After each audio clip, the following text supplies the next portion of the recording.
and remember how my mother mothered me. And I'm sure she felt like it was Groundhog Day too. Like, I don't want to put her on a pedestal. Like, if she was here, she'd be like, Jamie, like, it wasn't easy. Like, it's, I don't know what you think happened. Like, but she made it look easy. Hey everyone, and welcome to yet another episode of Entering Motherhood, a podcast dedicated specifically to new moms going through this amazing journey in life.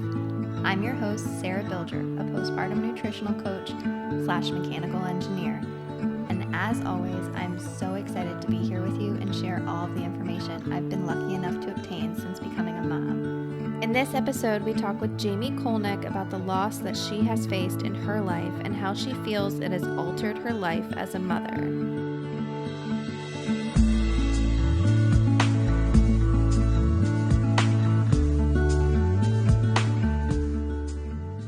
I'd like to start this episode off first by saying thank you so much to all the listeners and everybody that has supported us along the way.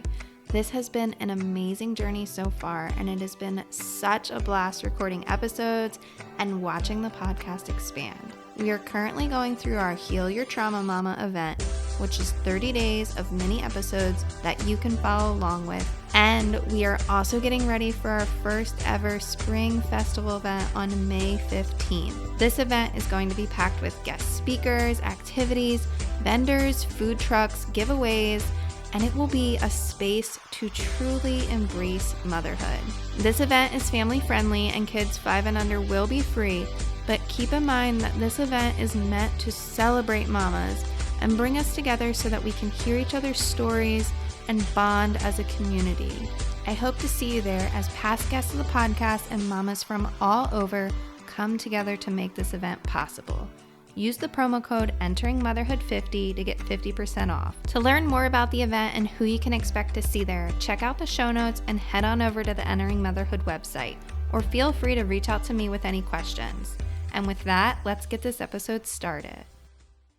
Hello and welcome to Entering Motherhood. I'm so happy to have you here and get this conversation started. So how about you go ahead and introduce yourself to our listeners? Hi, everybody. I am Jamie Kolnick. I am super excited to be chatting with Sarah today about all the motherhood things, as there are so many, which I had no idea there was when I got into this crazy mess.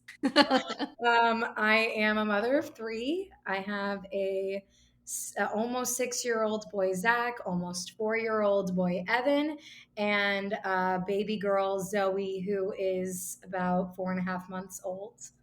I have a children's entertainment company that is nationwide, and I started my first baby about 14 years ago called Jam with Jamie. And I am originally from Miami, where I am now. I actually lived in New York for about 14 years and moved back with the rest of the Northeast to Miami in January. Loving being back here near my brother, Mike, who lives in the Grove with his wife and 2 kids, 2 girls. Super nice to be near family again. Unfortunately, I've experienced a lot of loss. I lost my brother in a car accident in 1998. He was 18. His name was Alan. Is Alan? I believe that our souls and our spirits still live on. So I still feel like he's a part of my life, even though he hasn't been here for my gosh, 22 years. I don't even know. I can't count right now. My mom battled breast cancer the majority of my life. She passed in 2009 after a 15-year battle to breast cancer, and my father passed away before her to leukemia. He had a shorter battle, about 5 years. So by the time I call it my freshman year of New York. I had graduated from University of Texas at Austin, where I met my husband, dragged him to New York as I was auditioning for Broadway and did a lot of children's theater. My sophomore year of actual college, my dad passed away. My freshman year of New York, my mom passed away.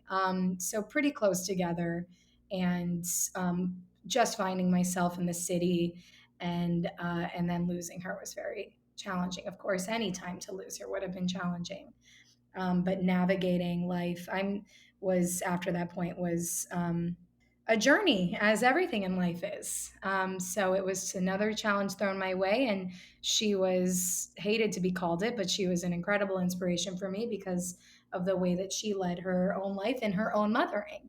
The way that I saw her take care of me and my brother Mike, even after losing her husband and her child, was just so incredible. And I looked up to the way that she handled herself and handled us and wanted us to just aspire to be everything we wanted to be, even when she had these huge roadblocks in her way. So I take that with me in my own mothering journey. And that is me in a nutshell. Thanks for sharing all that.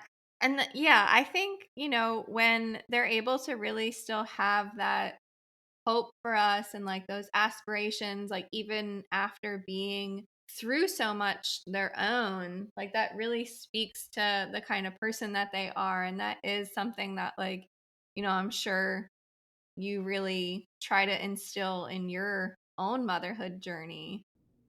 Absolutely. I mean, I don't think about it enough, honestly. Like, as we're going through the Groundhog Day experience of motherhood, where things can really feel like the same every day, and you're just getting through it, and it's 7 to 7, and you're waking up, and then you're picking up, dropping off, picking up, doing your work, doing your thing. That it's hard to remember that calling, that reminder of how to bring in the joy into it, and remember how my mother mothered me. And I'm sure she felt like it was Groundhog Day too. Like, I don't want to put her on a pedestal. Like, if she was here, she'd be like, Jamie, like, it wasn't easy. Like, it's what you think happened.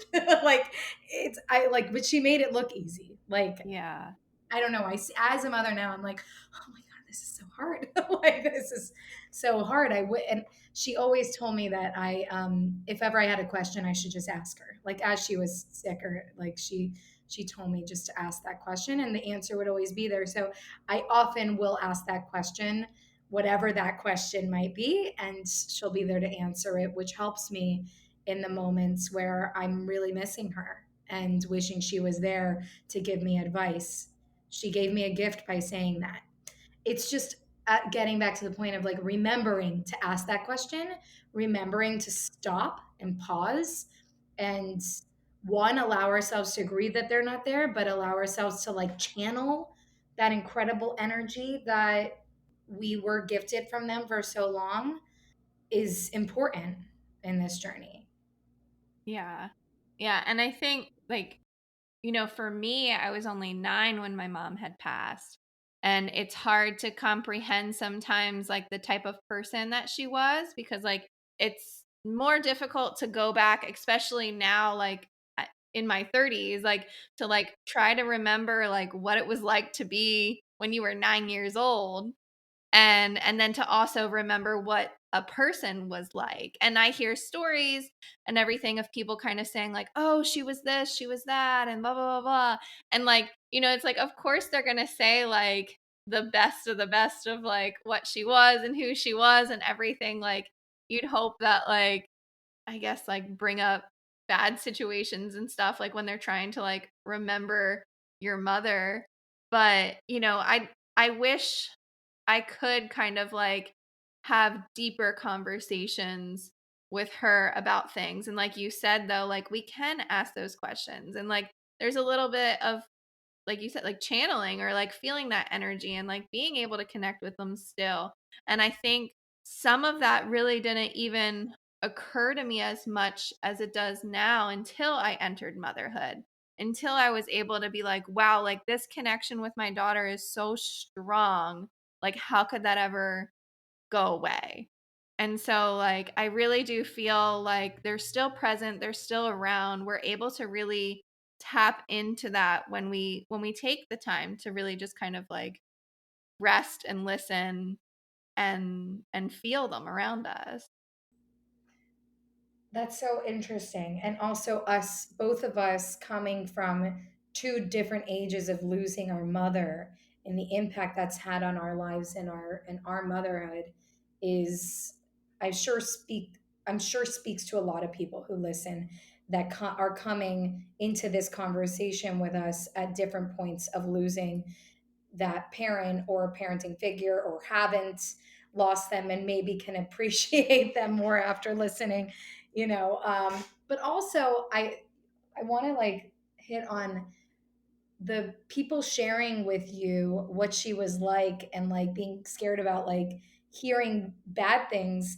I think it's good to hear the bad things too, because that normalizes the human, and that shows us that like we're not so bad. Like whatever we're doing, like there's no one going back to this pedestal idea, especially when someone's died.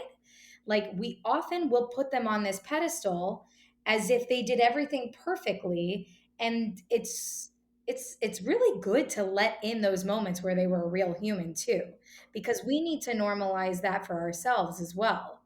Like we're not perfect. Like, and it's okay not to do everything by the book, or how we thought our parents did it, or how we think we were supposed to do this, or what it was supposed to look like. I came from a family of three kids, two brothers who are older than me, and I'm the youngest. And I always wanted that. I don't know why. Like, I just did. I'm like, my parents did it, and we had such a great, wonderful childhood, and that's what I want. And now that I have it, I am so beyond grateful. But like, if I'm not going to sit here and say it's like fucking peaches and creams every single day, like it's not. It's a big challenge, because these little people have such personalities. And I don't know, I guess I didn't think about the personalities that came along with the happy picture. Like I wasn't I didn't you don't know until you know. Yeah. But I do fall on like my own childhood and my parent, like how my parents responded to us growing up. And while it's extremely foggy, and I'm sure foggier for you, it's still foggy, even though I had my mom up until I was 25. Because we can only retain so much, I think, in our brains. Even at 25, like I don't really remember what happened. Like I remember like pictures, events, maybe events that like you talk about often, you remember those more. Like memory's a very interesting thing and a whole other conversation. But if we're picking all the good things out, and that's what we're remembering from the 9 years, from the 25 years, even from the 40 years, even at 50, for that 40-year-old that lost their parent at 50, everything from 40 and before it might also still be foggier as we get older and maybe lose brain cells because of mother, and only focus on certain things. It's these events, it's these pictures. So I think our memory also plays into how our mothering without mothers, how that journey is. Yeah. Yeah, for sure. And I think, like talking on, memories and stuff like that, I think if we're not being more present and aware of like what's currently happening, it's harder to hold on to those memories. Like you were saying, like just like kind of chugging through the day and like going through everything, and like if you're just thinking it's like same thing like over and over and over again, those little tiny moments are not going to be able to like stick out as much. Or like I was not tracking things at like 9 and under of like my day-to-day life, and like there's not like a Facebook to track back to, or like even like journal accounts or anything like that. Like there's like some like things that I wrote, but like I wasn't even old enough, to like document those kinds of things up until like a certain age. But again, like we're not, I don't want to say like appreciative, but I think it's kind of like you don't think that that's going to happen until it does.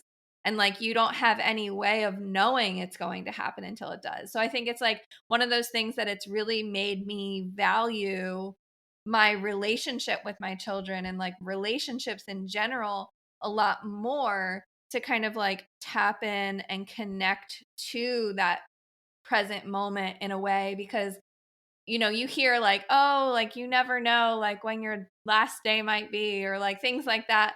But like when I think you've been directly like impacted by loss, that realization of it hits a lot more.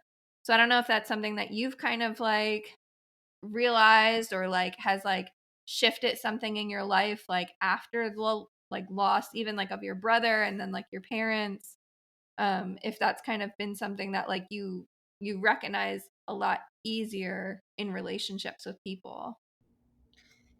Yeah, it's I think what we're talking about is perspective, like what we had and what we don't have now, and how do we channel or rechannel our energy knowing what we don't have anymore. So gratitude for what we have in our lives, whether it be children or what abundance that is, which I'm constantly working on. I'm extremely spiritual and woo. I'm very woo. I think that happened to me because of my loss. Maybe I would have been woo regardless. My mom was very into spirituality as well. Looking at what I've lost and seeing my children actually allows me to just appreciate them a hell of a lot more, and appreciate what I have a lot more as well. But then there's the days where it's still really hard, and it's hard to remember that those. It's real work to constantly remember those things and to bring that into your everyday. To remember the glass half full and the and what. But look at what I don't have and what I have now. That is conscious. That's like real consciousness of and awareness and work, putting in the work to meditate on that and think about that constantly and live it. And also remind ourselves that we're human and it's okay when we're not doing that, giving ourselves grace to not always be that. But yeah, there's certainly, especially when you've experienced loss, even if it's not human loss, but the challenges that we all face in our lives, we're all faced with some sort of loss of a job, loss of a marriage, loss of identity, whatever that means once you become a mother. And with those moments of loss, taking that into the things that you do have and reminding yourself of that is really important, but it's hard. It's hard work. Yeah. So specifically as you were entering motherhood for the first time, so with your 6-year-old, what was that like with not having your parents around at that time, and not even like specifically just your mom but just in general, like not having those individuals? Did it bring up other feelings, or what kind of emotions were kind of like going in because of that situation? It was hard. I tend to be someone who does look at the bright side and leans on the people that are in my life. And I'm grateful for that, but I also think it's, a defense mechanism to keep myself from thinking about the things I don't have. So if I think too much about it, like I get worried I'll get trapped in this really dark hole. So I think it's served me, but it's also kept me from delving in to all of those emotions of the loss. And I'm okay with it because that's just where I'm at. Um, but sometimes I'm frustrated with myself. Why can't you just bawl? You know, why can't you just cry when it's time to cry? Um, and it's protection. I protected myself. I had a really incredible experience during my birth with Zach, my oldest. I was going on, I want to say 36 hours, and I was in the hospital at that point. I did a lot of it without any medication because I didn't even have a choice because I wasn't dilated. But I was laboring for a day and a half, hard laboring and not dilating. And I was early. I was 37 and a half weeks. So they couldn't even speed things up for me. And so I was at the end, so I was very tired. So I think maybe I was hallucinating a little bit. I was exhausted, but I was like nearing the finish line and Zach was almost here, and the pain was so intense because, like, even with medication at that point, you feel everything that's going on. But then there's moments in between the pushing and whatever where you don't feel anything at all. You're just numb. And I was elated. Like, I was on, and I felt like my mother was right next to me in that moment. And it was one, and I was crying, and I was so present and so there with my first child about to come. My mother, I felt her like there. I just felt her spirit with me, and I don't know what it was, but I was so connected, and I was just in another. I was on another planet. What maybe the drugs they were giving me were really good. But I'll take it. And then I remember with my second, I was like, ooh, is it gonna happen again? And like a little bit. And then with my first, I was like, a little bit. But like that first time, because I wasn't expecting it. And because it was my longest labor, I think, and I was just so in the clouds. It was really incredible. But I do feel so connected to my mother, and I feel like no matter what I do in this life, she's going to be there in some capacity, whether it's just a part of me because of she made me, and I learned so much from her about like how to approach things in life. I also learned that like we're not perfect, and that's okay, which I take with me in my mothering every day. And sometimes I get really down on myself for like how I reacted or like how I did XYZ or whatever frustrations come up as parents. I like to think about giving ourselves permission to not be perfect. Yeah, I love that.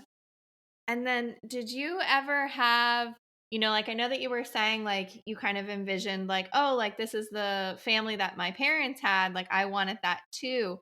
Did you ever kind of have a fear or like any sort of thoughts about like not having kids, like not wanting to have kids because like the loss that you experienced and not wanting to do that to your own children in a sense? Because I think that's something that sort of like worried me or concerned me and still kind of runs through my head now. Like, well, I always tell my daughter, like, I'll always be here for you. Like, I'll always like be around. And it's like, but like somewhere in your head, because of the loss that you've experienced, that's not entirely possible. And yeah, we can always feel that connection. We can always kind of like feel them around us. But like physically here in this life, we may not always be able to be there for them. So has that ever been like something that kind of like came up or something that you processed in becoming a mom? Yeah, oh yeah, that thought's definitely crossed my mind. It's like, I think it's why some people don't like to get close to people, because of losing them or the fear of loss or that coming up, even not as a parent, but just as in relationships, losing, having a challenging relationship with a partner and then not wanting to get into another one. I personally have looked at growing a family as reinventing my wheel, reinventing my life. So the bigger the better for me. And I always had that in mind. I think with the three kids that I've lost three, I want three more. I'll never be able to replace them, but I want a big family. And now that I have three, I'm good. I don't want it any bigger than that. I already have new traumas to get through being a parent and the hormones postpartum of, the feelings and navigating that. So I'm good. But certainly, I think about my kids and the conversations of death, which surprisingly have already come up. I wasn't expecting that, but I talk about their Uncle Alan and who he was to me and that he's not here anymore. And they will reflect these stories back to me. So I'll say he was in a car accident. I don't like to sugarcoat anything. I mean, I sugarcoat to an extent, but I'd say how he passed. I said he was in a car accident. And of course, I think like, oh, should I not be saying that? Should I not say the words car accident? Is this creating some sort of fear about cars? But like, they're not scared about getting in a car. And I'm just being honest with them.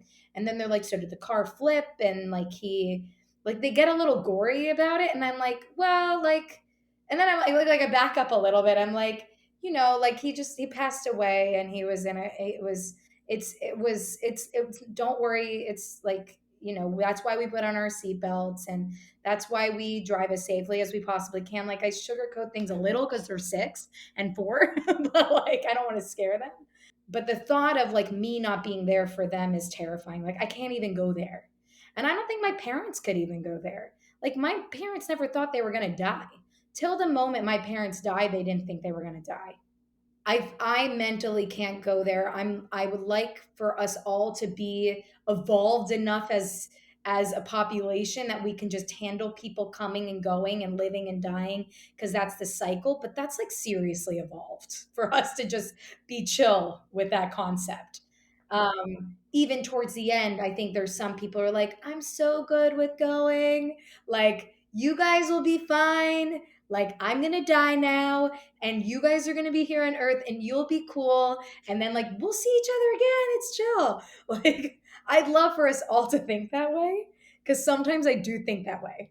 And I think it's semi-evolved, semi-defense mechanism to like, and spirituality, don't want to call spirituality a defense mechanism. I think we turn to a religion and spirituality and whatever gets us going to help us keep going. That is invigorating for us to lean on those things to be more evolved. I think we learn from those things in order to get to the next step and deal with these challenges that life gives to us. Like all of us have something, whatever it might be, to help us cope. And the people that are lost without that, I think, eventually find some of that, and sometimes don't. And and I think it's interesting to look at that pattern with human beings, like how we deal with coping with loss and the different ways in which we cope, or things that we lean into to cope. Big conversation, lots to talk about there, obviously. Yeah. And I think it's interesting how you brought up, like how do you kind of talk to your kids about death and like what does that sort of look like? Because like even with my daughter, she's only 2 and it didn't really occur to me like she's able to start to comprehend like who these people in my life were. Like she remembers people now. She can recognize faces. She knows who people are. So like why can't I start talking about like my mom and my stepmom and the loss that we've had, or even just like, like other people that we've lost in life. And this past Thanksgiving, like we took her to the grave site and we explained to her like, here's your grandmoms, because she knows that word, like she knows like, okay, like grandmom and grandpop and things like that. Like she's starting to like comprehend all of that. And I think it's important that we do honor those people and that we really kind of emulate who they were and talk about them, because they were people that were in our life and meant a lot to us. So I think, it's never too early to start like showing them pictures or start like saying things about them. And I think it helps us remember them as well, like to be able to like relive those moments or like tap back into that. And I think like it helps in that like journey of entering motherhood and not having them physically here. Talking to kids about death in general, and how who's not here anymore, Yeah. and how much you do that. Like I think I should probably have more pictures out. I think that helps them like know who it is that I'm missing in my life. Yeah. Maybe like what mommy is all about, a little bit more about that. Just keeping pictures out, reminding them who they were. It's important. It's a part of who their like lineage, their family tree too.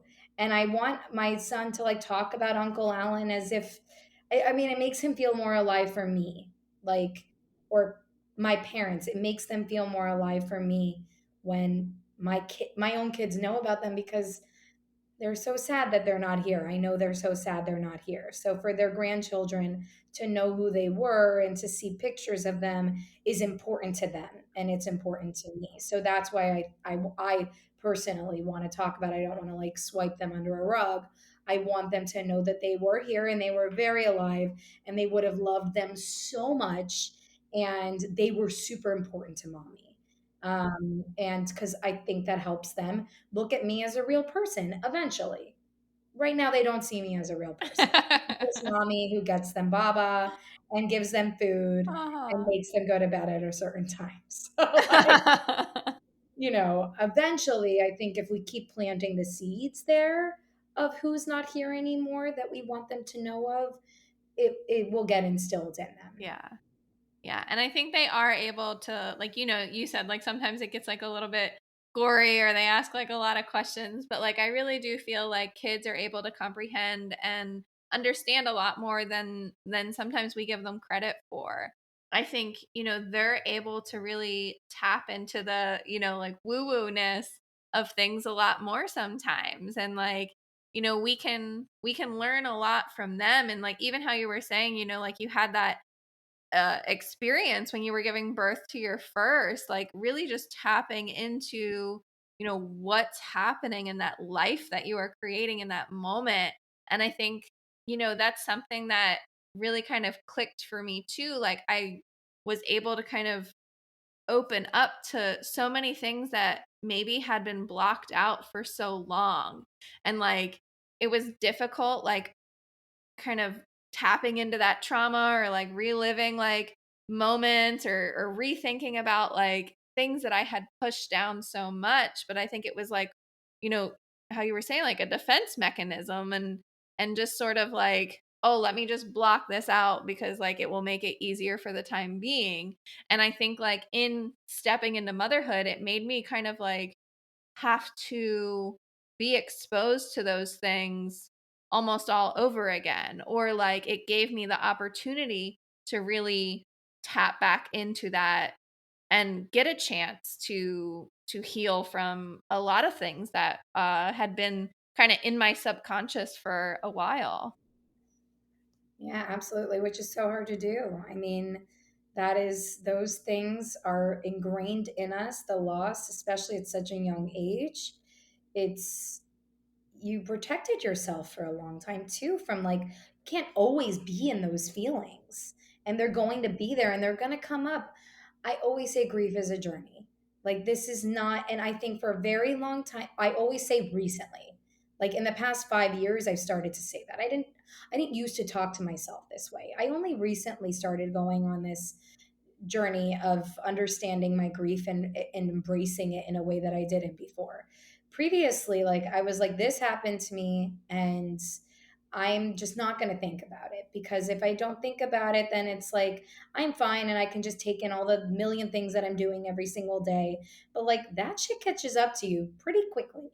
And like I was having panic attacks for a while. I had, anxiety. And I'm sure it was just like it's in my bloodstream.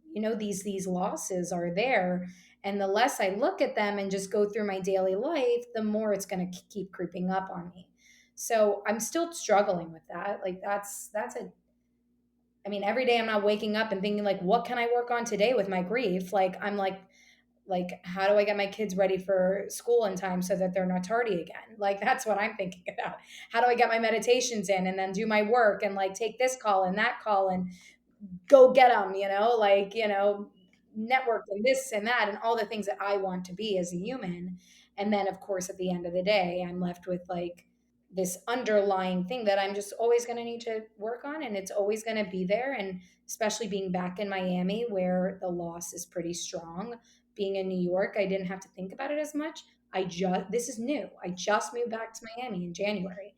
And I keep forgetting that. It's been a hard year, and that's probably a part of why. I mean, I also had my third baby and like I'm in between houses and whatever, but like that's there. Like let's honor that. Let's honor whatever big changes we're going through and not just chalk it up to XYZ. Like there's big things that are there that are traumas that we've experienced, whether it be my experiences or your experiences or whoever's listening. We've all had these big things that happen to us as children, and throughout our young adulthood or childhood, that we to protect ourselves, couldn't possibly think about so much, and we dealt with it the best that we could. We maybe went to therapy. I did. um we wrote about it, whatever it is, but it didn't just stop there after like a certain period. Like, it's still there because we weren't, I don't think we were mature enough to fully handle it. Now, as we get older, like, we understand ourselves a little bit more. We understand the resources that are available to us to understand more, to become more evolved humans, and understand that we're just going to keep learning more about ourselves and what this loss means Mm. and Yeah. how it affects our children Yeah. and us as parents. Yeah. Yeah, I think that's so true. And it's something too that I think it does take time to really even ask those questions and to be able to process what had happened or what is happening or anything like that. And so like you said, like it is just like it's a never ending journey, and it's something that you just like learn more and more of. But I think you have to also be willing to want to step into that place. Like you have to be willing to want to find out more about yourself and about like what's going on and things like that. And I think that's like a huge step in itself. I think, you can't push somebody who's grieving to be like open to trying ways of healing or doing stuff like that. Like they have to want that for themselves first. And I think, like even going to therapy or something like that, like you can go and sit in the room and nothing will ever happen, but you have to be willing to kind of tap into that and want to really open that box in a sense and see like what you can learn when you start asking yourself questions or things like that. And I know that you said like writing stuff out or therapy and stuff like that. What have been some other ways that you've really kind of been able to help cope, or what have been like your favorite ways to remember them or honor them and heal within that grief? Mhm. Um, Writing has always been therapeutic for me. Meditating, I learned transcendental meditation with my mother when she was at home with hospice. So that's something that is very near and dear to me, that I can access every single day, twice a day. And sometimes my meditations are very surface and I'm thinking about what I'm going to wear when I'm done.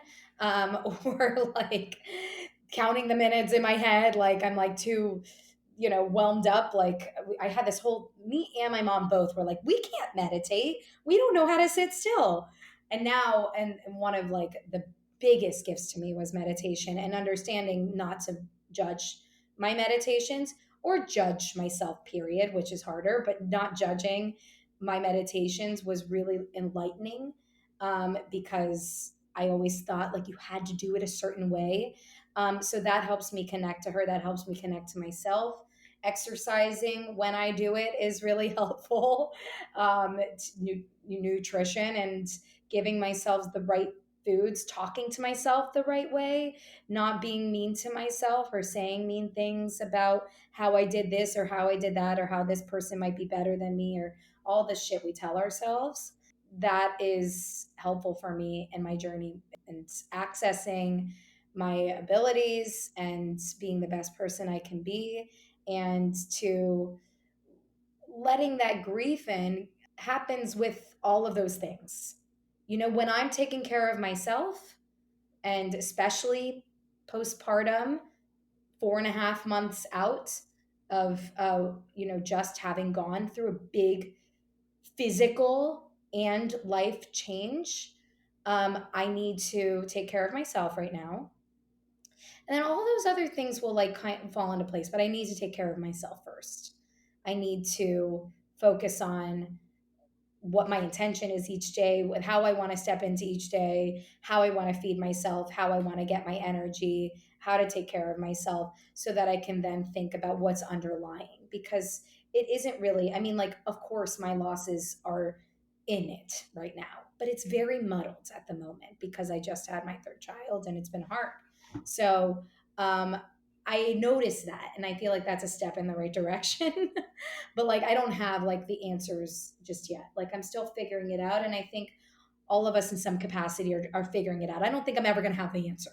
Like, I think I'm always going to be kind of figuring it out, and I think that's good. Like, we're always learning, and as long as we have a good head on our shoulders about what we're getting into, or we don't have a good head on our shoulders, but we notice that we don't have a good head on our shoulders, that's a good step in the right direction. Like, like we all have our shit. As long as we're like aware of that, then we're good. Like, just keep being aware of like what we need to work on. And one of those big things I'm always going to be working on is not having my parents or my brother here. It's always going to be there. It's not going away. It's not changing. So I can't control that, which is why I'm such a control freak. Yeah, I think that awareness is key. Like you definitely like hit that point right on. And I think just like being open to knowing that like we're not perfect. We're never going to be perfect. We're never going to know all the answers. And I think like that's something that I really want to instill in my children as well. Like, look, like mommy's not perfect. I don't know all the answers. I'm going to help you try to find answers, and I'm going to help you like work through your feelings and things that are going on. But like there might not be a perfect solution, and like that's okay. And I think like really being able to let go of that perfectionism has been like a huge gift to understand and know that like you can't fix everything. Like everything doesn't have a solution, and like we're just not meant to know everything all the time. What a gift you can give to your kids. And if you just keep saying it, like, maybe it'll make an impression, maybe not for a while, but like, I love that concept of like, mommy doesn't have all the answers because I'm human just like you. So, like, I'm going to help you with whatever this problem is that you have as best as I possibly can. And then just know, like, sometimes we're not always going to have the answer, and like sitting with that discomfort for both of you is good because that's real life. We're not always going to have the answers. Even your mommy doesn't know. I don't know if my parents said that enough to me. I think I was always striving for some perfection, like it had to be a certain way. She'd probably be here right now, like, what are you talking about, Jamie? Of course I did. I never said I had it.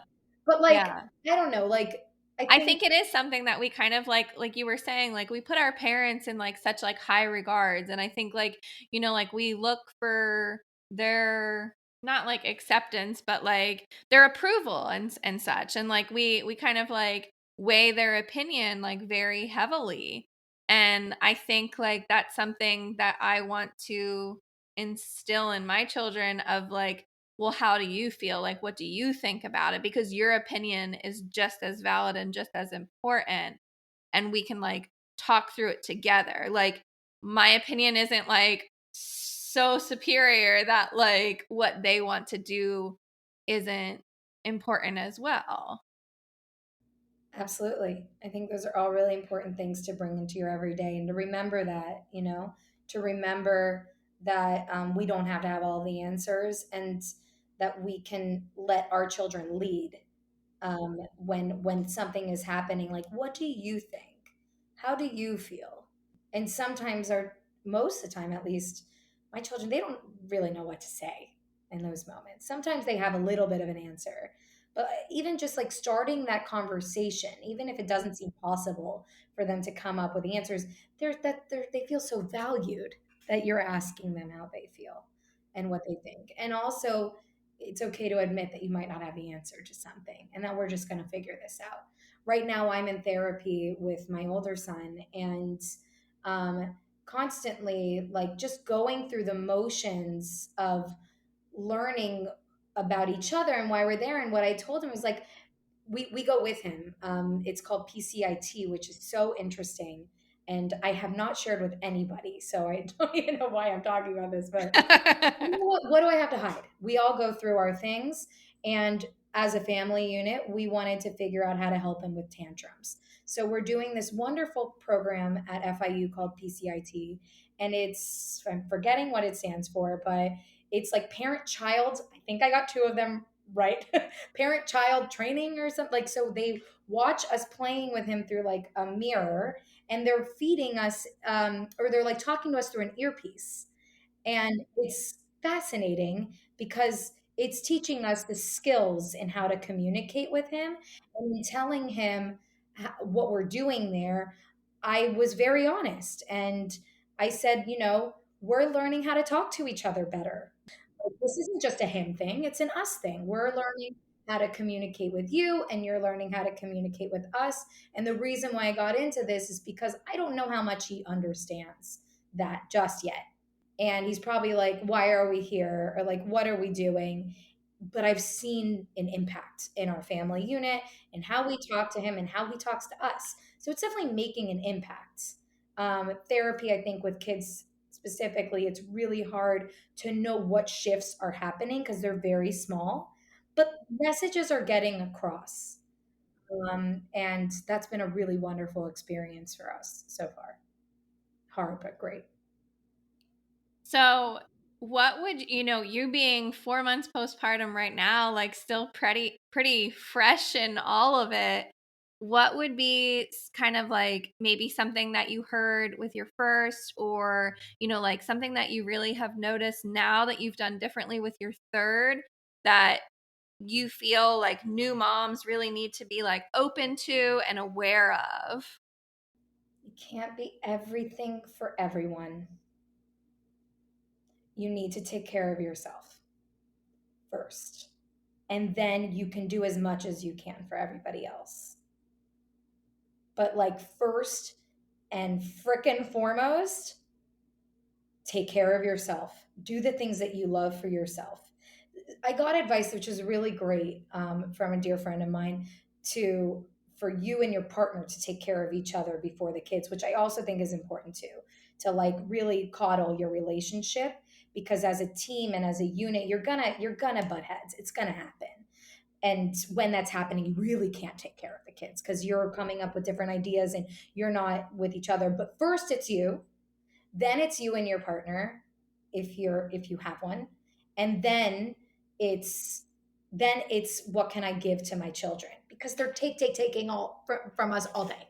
Take. And then your partner's like, give me, like, can I have a piece of that, and I'm like, no piece. Not interested. And which is a whole other conversation, as we know. But like, as I start to take even more care of myself, which I'm in the process of doing and noticing, then I'll be able to give more of myself to my partner. Then I can really be even more present for my kids. Right now, I've just been like, kids, take, like as if they're like leeching onto me and just like sucking blood out of me in a really like hard but amazing way. I like to be leeched on. I love them. I want to be there for them, but I've lost myself, as a part of that, and like letting that happen and let myself, take myself away from things that I really love, or mentally and physically. So, yeah, long-winded answer. Take care of yourself. Yeah. Yeah, I think, that's so true. I think they have the ability to receive so easily that, it does feel like they're like taking from you because they're just so open to accepting that help for themselves. And I think that's something that we can really learn from them and be like, I'm allowed to ask for help too. Like, I'm allowed to take that time for myself. And do you have any like favorite ways of self-care, or really like what you've been, I guess, hooked on like the most in postpartum? Um, I let myself at 2 months go to New York by myself. My husband had recently taken a work trip like 2 weeks prior. It was very hard. And I'm like, I had an event there, and I'm like, I need to go to New York to find myself again. And I just went back, and I was by myself, and I had 2 nights in a hotel alone. And I was like nervous, and I was still breastfeeding, but we were supplementing with bottles. So I know it's really hard when you're solely breastfeeding to do this, but I was lucky in the fact that I was able to. I just pumped the whole time that I was there to keep my supply up. And I just went. And I did all the things like getting my meditations in. I didn't exercise. I didn't eat well. I ate great. I didn't eat well. I just gave myself permission to have fun. And that was like my self care. That was like my first step into self care because I was like in a dark place before that. I was trapped in my house. I also feel fortunate enough to have care here. So like I have a nanny for my baby. I have a babysitter who takes care of the boys some nights because not just one person can do it. And I don't have my parents here, and Sean doesn't have his parents here. So we lean on amazing caregivers to help us um, to go out and to see each other and just each other and have a meal and to meet new friends and socialize and figuring out the support at home that we need in order to do that. And then, the meditating, the nutrition, the exercising, all those things, whatever you need, whatever, even if it's 10 minutes, even you can't do those things, because I know not everybody can just go take a trip to New York. Like finding even half an hour for yourself, it's possible to go for a walk and just listen to your favorite songs that make you happy, or like, reading a book somewhere, or like whatever it is that make you happy, just like being intentional about finding that time to find yourself again before you go back into the zoo, as we all know it. I love that. Well, thank you so much for, really sharing your story and diving into loss and just motherhood in general and how that's all tied together. So, I appreciate you coming and speaking with me for this time. Thanks for speaking with me as well. It was so nice to have this conversation, and a lot came up that I'm sure comes up for you all the time that you don't even hit on topics that you're anticipating speaking about. So I hope this is helpful for whoever's listening, and it was so lovely to speak with you today. If there's a listener that wants to, reach out to you, connect with you more, how can we get in contact with you? Where are you at on social media and whatnot and everything like that? You can follow me at Jam with Jamie that's like my career fun page. Do a lot of funny Instagram reels on there. And my personal Instagram page is at Jamie Kolnick. And I can be reached at jamiekolnick@gmail.com. And I'm open to anyone who wants to reach out. I'm always game to have conversations about pretty much anything. Perfect. I love that. Well, thank you again so much. Well, this wraps up yet another episode of Entering Motherhood. I hope that you have found this episode helpful, and if you liked it, please share it with others who might also benefit from this information. If there's anything that you'd like to know more about, or maybe you know someone who'd like to be on the show, please visit my website, enteringmotherhood.com. I'm so thrilled to be going on this journey with you and getting the amazing opportunity to help moms during this postpartum experience. You can also now find us on Instagram and Facebook at Entering Motherhood.